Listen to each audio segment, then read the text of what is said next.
सभी को जय मसीह की। आज हम लोग बाइबल पढ़ने के 25 अद्भुत फायदे को देखेंगे। इस दुनिया में प्रभु यीशु मसीह के बाद यदि परमेश्वर का कोई सर्वोत्तम उपहार है, वो है बाइबल। यह सभी मानव जाति के लिए परमेश्वर का प्रेम पत्र है। परमेश्वर के वचन को जो पढ़ता है वो पाप से दूर रहता है, और जो पाप करता है वह बाइबल से दूर रहता है। बाइबल पढ़ने के फायदे। पहली बात, यह हमें सत्य प्रदान करती है। यूहन्ना के पत्री 17:17 में लिखा है, तेरा वचन सत्य है। आज सत्य के लिए लोग लड़ते हैं, झगड़ते हैं, यहाँ तक कि सत्य के लिए जान भी देने को तैयार है, लेकिन बहुत कम हैं जो रुककर कुछ समय निकालकर यह जानने का कोशिश करें कि सत्य क्या है। प्रभु यीशु सत्य है, परमेश्वर सत्य है, और उनका वचन भी सत्य है। तुम सत्य को जानोगे और सत्य तुम्हें स्वतंत्र करेगा। दूसरी बात, यह हमें आत्मिक उन्नति प्रदान करती है।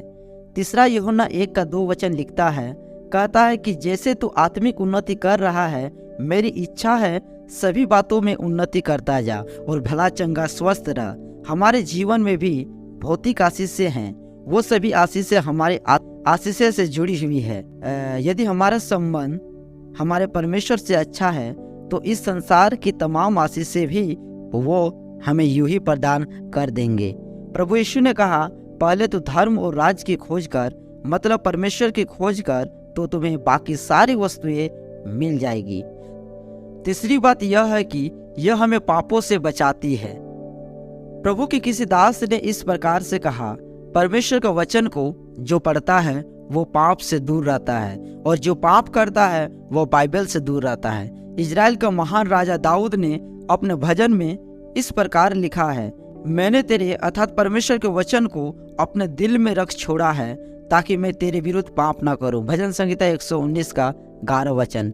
एक जवान भी अपने चाल चलन को परमेश्वर के वचन के द्वारा सावधान रहने के द्वारा पवित्र कर सकता है या पवित्र रह सकता है। भजन संहिता 119:9 वचन। चौथा बात यह है कि यह हमें पापों से शुद्ध करती है। प्रभु यीशु ने कहा, तुम उस वचन के द्वारा जो मैंने तुमसे कहा है शुद्ध हो। यूहन्ना 15:3। प्रभु का वचन बताता है यह कि आदि में वचन था, वचन परमेश्वर के साथ था, और यही वचन परमेश्वर था, और इसी वचन के द्वारा ही हम शुद्ध होते हैं। वचन हमारे हृदय में जाकर हमें पापों से छुटकारा देता है। पांचवी बात यह है कि यह हमें सफलता देती है। प्रभु परमेश्वर ने मूसा के मरने के बाद उसके दास यहोशू को पहली बार बाइबल अर्थात पहली 5 पुस्तक के विषय में बताया। यदि वह इसे पढ़े और रात दिन उस पर मनन करे तो वह न केवल सफल होगा बल्कि प्रभावशाली भी होगा। यहोशू 1:8 और 9 वचन। और हम बाइबल में पाते हैं यहोशू मूसा के पश्चात एक अच्छा अगुवा बना, जिसने लाखों लोगों को कनान देश में प्रवेश कराने में सहायता किया और अनेक युद्ध में विजय रहा। छठवीं बात यह है कि यह हमें बुद्धिमान बनाती है। परमेश्वर का वचन को प्रतिदिन पढ़ने से हर एक व्यक्ति बुद्धि प्राप्त कर सकता है। इसमें व्यवहारिक ज्ञान है जो हमें रोजमर्रा के कामों में इस्तेमाल होने वाली बातें हैं। दूसरा तीमुथियो 3:15 में पौलुस तिमोथी अपने शिष्य को लिखते हुए कहते हैं, पवित्र शास्त्र तेरा बालकपन से जाना हुआ है, यह पढ़ने से तुझे मसीह यीशु में विश्वास करने हेतु बुद्धिमान बना सकता है। बुद्धि यहोवा परमेश्वर ही देता है। सातवीं बात यह है कि यह हमें शांति प्रदान करती है। भजन संहिता 119:165 वचन लिखता है, तेरे वचन से प्रेम करने वालों को बड़ी शांति होती है। आज इस संसार में जो सभी लोग शांति पाने के लिए भटक रहे हैं, कितनी भी महंगी गाड़ी खरीद ले या कपड़े पहन ले, यदि मन की शांति नहीं हो तो सब कुछ फीका और बेस्वाद सा प्रतीत होता है। प्रभु यीशु ने कहा, मैं तुम्हें शांति दिए जाता हूँ जो तुम्हें यह संसार नहीं दे सकता। सच्ची शांति वो अद्भुत वरदान है जो आपको परिस्थितियों में आनंदित रखती है। आठवीं बात, यह हमारे विश्वास को बढ़ाती है। इस संसार में जो जय प्राप्त करता है वो हमारा विश्वास है, और उस विश्वास को बढ़ाने के लिए यदि कुछ है तो वह है परमेश्वर का वचन। प्रभु यीशु से उसके शिष्यों ने कहने लगे, प्रभु हमारे विश्वास को बढ़ा। क्योंकि वे जानते थे कि विश्वास ही है जिससे सब कुछ संभव है। विश्वास सुनने से और सुनना मसीह के वचन से होता है। रोमियो का पत्री 10:17 को आप पढ़ सकते हैं। 9वीं बात यह है कि यह हमें आशा प्रदान करती है। भजन संगीता 130:5। मैं परमेश्वर की बाट जोता हूँ, मैं जी से उसकी बाट जोता हूँ और मेरी आशा उसके वचन पर है। परमेश्वर का वचन ही हमें जीवित आशा प्रदान करता है। वह कहता है, तेरे लिए मेरे पास बड़ी योजनाएं हैं।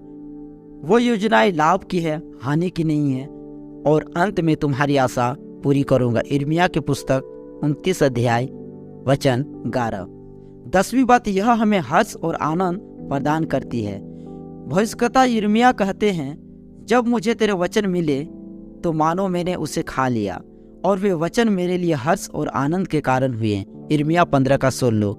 राजा दाऊद कहते हैं कि तेरे वचन को पाकर मैं ऐसा आनंदित होता हूँ जैसे कोई बड़ी लूट पाकर आनंदित होता है, क्योंकि परमेश्वर के वचन किसी भी ताया हुआ सोने से कई बढ़कर कीमती है। 11वीं बात यह है कि यह हमें मार्गदर्शन प्रदान करती है। अनेक बार जीवन में ऐसे समय आते हैं जब हम एक ऐसे स्थान में आकर खड़े हो जाते हैं जहां हमें समझ में नहीं आता अब क्या निर्णय लिया जाए, कौन हमारी मदद करेगा या रास्ता दिखाएगा। ऐसे समय में परमेश्वर का वचन ही है जो सही और सीधा मार्ग दिखाता है। नीति वचन यदि आप अध्याय 3 उसका 5 वचन को पढ़ेंगे, जब तुम दाएं बाएं मुड़ने लगो, मतलब कन्फ्यूज होने लगो, तब तुम्हारे पीछे से यह वचन तुम्हारे कानों में पड़ेंगे कि मार्ग यही है, इसी में चलो। यिर्मयाह 30:21। 12वीं बात यह हमें आगे बढ़ाती है। बाइबल एक मानव और सर्वांगीण विकास के लिए परमेश्वर के द्वारा दिया गया सर्वोत्तम उपहार है। इसलिए संत पौलुस अपने पत्री में कहते हैं, जैसे तुमने मसीह यीशु को प्रभु उद्धारकर्ता करके ग्रहण किया है, उसी प्रकार उसमें जड़ पकड़ते बढ़ते जाओ। कुलुसियों का पत्री अध्याय 2 उसका 6 और 7 वचन। हर एक चीज जिसमें जीवन है वो बढ़ता है और उन्नति करता है। हमें आत्मिक रीति से बढ़ने के लिए आत्मिक रोटी अर्थात परमेश्वर का वचन चाहिए। जैसे प्रभु यीशु ने कहा, मनुष्य को रोटी ही से नहीं वरन हर एक वचन से जो परमेश्वर के मुख से निकलता है जीवित रहेगा। 13वीं बात यह है कि यह शैतान से मेरी रक्षा करता है। परमेश्वर का वचन किसी भी दुधारी तलवार से तेज और धारदार है। इब्रानियों 4:12 वचन। प्रभु यीशु ने वचन के द्वारा ही शैतान को हराया था और वह हमसे भी ऐसा ही करने की अपेक्षा करता है। प्रभु ने कहा, जब तुम नाना प्रकार की परीक्षा में पड़ो और तुम्हें न्यायालय में खड़ा किया जाएगा तो भी तुम चिंता न करना कि हम क्या बोलेंगे, क्या क्योंकि तुम्हें पवित्र आत्मा के द्वारा उस समय बोल दिया जाएगा। प्रभु का वचन हमें हर एक अंधकार की शक्तियों से लड़ने में सहायता करता है। 14वीं बात यह है, इसे पढ़ने से सुनने वाला आशीष पाता है। भविष्यवाणी की यह पुस्तक जो कोई पढ़ेगा और जो कोई इसे सुनेगा, दोनों को आशीष मिलेगी। प्रकाशित वाक्य 1:3 वचन। यह परमेश्वर का वचन है जो न केवल ज्ञान से वरन परमेश्वर की इच्छा और आज्ञा से परिपूर्ण है। यही कारण है कि दुनिया का सबसे नम्र व्यक्ति मूसा इजरायलियों को चेतावनी देकर कहता है, यदि तुम चित्त लगाकर मेरे वचनों को सुनो तो तुम पर ये आशीर्वाद पूरे होंगे कि तुम सारी जातियों में आशीषित लोग होंगे और तुम्हारी सारी वस्तुओं पर परमेश्वर आशीष देंगे। व्यवस्था विवरण 28 अध्याय उसका 1 से 15 वचन। 15वीं बात यह है कि यह हमें अच्छा स्वास्थ्य प्रदान करती है। परमेश्वर के वचन को पढ़ने एवं पालन करने वाला व्यक्ति स्वस्थ और भला चंगा भी रहता है। यदि हम अपनी बुद्धि का सहारा न ले और संपूर्ण मन से यहोवा पर भरोसा करें या रखें और उसी को याद करके सारे काम करें तो परमेश्वर हमारे लिए सीधा सरल मार्ग निकालते हैं और ऐसा करने से हम भले चंगे और स्वस्थ भी रहते हैं। नीति वचन 3:5 और 7 वचन। उसका वायदा है, वो कहता है, मैं तुम्हें दीर्घ आयु से तृप्त करूंगा। 16वीं बात यह है कि यह हमें कर्जदार होने से बचाती है। कर्ज श्राप के समान है। जिसमें एक मनुष्य टेंशन के कारण घुलता रहता है और उनका मन किसी भी भले काम में नहीं लगता। कर्ज के कारण किसी लोग आत्महत्या भी कर लेते हैं, लेकिन परमेश्वर का वचन हमें बताता है यदि हम उसके वचन को सुने और पूरा करने का निर्णय ले तो हमें किसी से कर्ज उधार लेना नहीं पड़ेगा, बल्कि हम कर्ज दे सकते हैं। व्यवस्था विवरण 28 का 12 वचन। 17वीं बात यह है कि यह हमें आत्मविश्वास देती है। परमेश्वर के वचन को पढ़ने वाला जानता है कि उसे सामर्थ परमेश्वर की ओर से मिलती है और वह जानता है कि प्रभु उसके साथ है तो वह बड़े से बड़े काम भी कर सकता है। जिस प्रकार संत पौलुस ने कहा, मैं उसमें जो मुझे सामर्थ देता है अर्थात मसीह यीशु में सब कुछ कर सकता हूँ। फिलिपियों 4:13।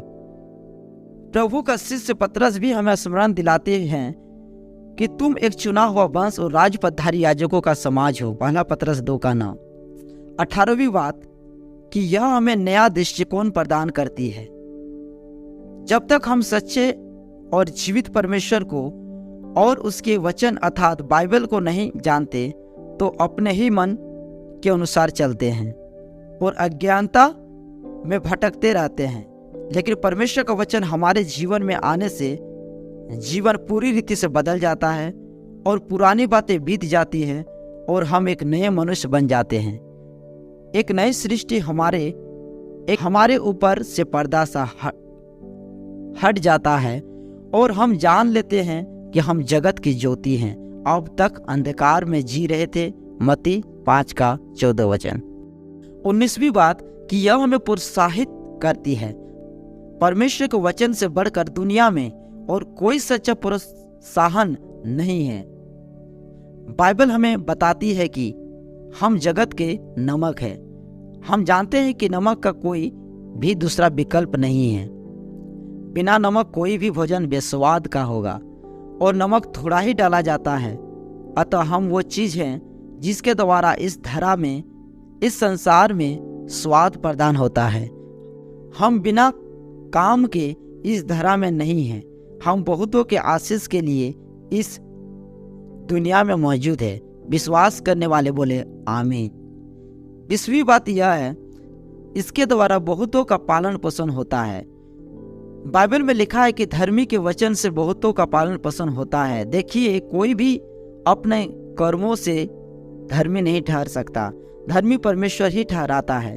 प्रभु यीशु के लहू के द्वारा हम सभी विश्वास करने वाले धर्मी ठहरते हैं। अतः धर्मी अर्थात विश्वासी, विश्वास अर्थात परमेश्वर के वचन से ही बातें करेगा। इसलिए धर्मी के वचनों से अर्थात बाइबल से बहुतों का पालन पोषण होता है। नीति वचन 10 का 21। 21वीं बात यह है कि इसके द्वारा अंधकार में उजियाला होता है। भजनकार कहने लगा, तेरा वचन मेरे पाँवों के लिए दीपक और मेरे मार्ग के लिए उजियाला है। भजन संहिता 119 का 105 वचन। जहाँ परमेश्वर का वचन खोला जाता है वहाँ उजियाला होता है। मन का उजियाला, वो परिवार और वो जीवन फिर पाप रूपी अंधकार में नहीं भटकता, बल्कि परमेश्वर का ज्ञान रूपी उजियाले में। 22वीं बात यह है, यह हमें प्रभावशाली बनाती है। हर एक व्यक्ति अपने जीवन में चाहता है कि जब वो कुछ बोले तो लोग उसकी सुने, उसे आदर दे और लोगों के बीच में प्रभावशाली हो। परमेश्वर ने मूसा के दास यहोशू को यह रहस्य बताया था, जो अब हमारे लिए कोई रहस्य नहीं है, कि व्यवस्था की पुस्तक तेरे चित्त से कभी न उतरने पाए। इस पर दिन रात ध्यान किए रहना, क्योंकि ऐसे करने से तू सफल होगा और प्रभावशाली होगा। यहोशू 1 का 9। 23वीं बात यह है कि यह हमें परिपक्व बनाती है।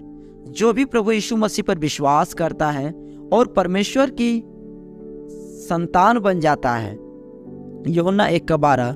लेकिन उस समय वह सब कुछ नहीं जानता, वह एक नया जन्म पाया हुआ शिशु के समान होता है, जिसे वचन रूपी शुद्ध दूध की आवश्यकता होती है।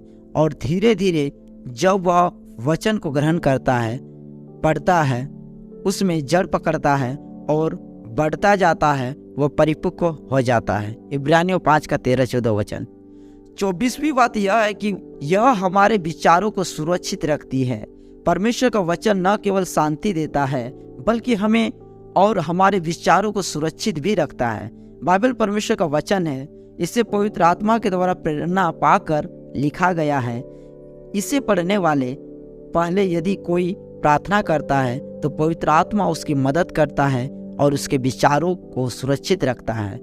25वीं बात और अंतिम बात यह है कि यह हमें समृद्ध या संपन्न बनाती है।